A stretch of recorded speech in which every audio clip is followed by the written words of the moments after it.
Welcome to SpiceCandies. I wanted to discuss a few topics with you guys, and this is another channel announcement. Although it has three main topics. So the first one, as you can see right over there, I think, is this is a raffle. So if you write down your name below, or whatever you want to write down, I can add you to the raffle. And I did promise, and this is the raffle for the chocolate candies. I will consolidate, or have consolidated by the time you see this, all the chocolate candies recipes into a playlist. So you can watch the playlist and decide what kind of chocolate candy you want to make. And I'm going to make it more interesting, I think. I hope you guys will like the idea, but here it goes. I'm going to make 4 candies, one type. Who chooses? Very simple.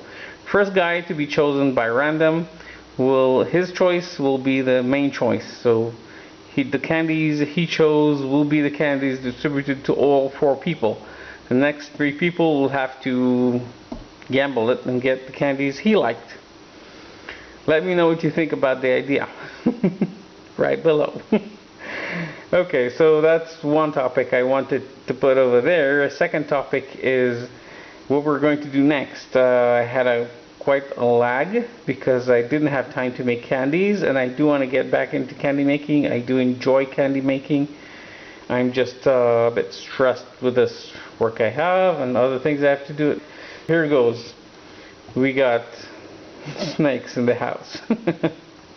We're going to make gummy candies. We're going to make sour sticks. It's going to be a lot of fun.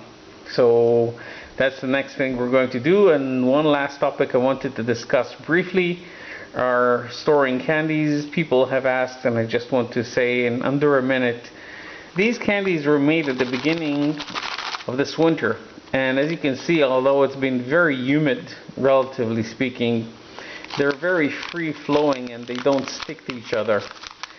And these candies were made something like 3 years ago. Again, very free flowing. They don't stick. Everything moves freely. And it's not because of the powdered sugar or icing sugar, depending on how you like to call it. It's because I stored these in the refrigerator. Now, whatever container you're using, either a jam jar or whatever else container you're using, it's not airtight. Even these are not airtight. Even if you weld the ends or heat seal the ends, these are not airtight and they will not last for over 6 months. Trust me, I've tried several types. So whatever you do, if you want to store candies for long periods of time, do that in the refrigerator. So 1, 2, 3, I think we got a checklist done. Thanks for watching and have a sweet day.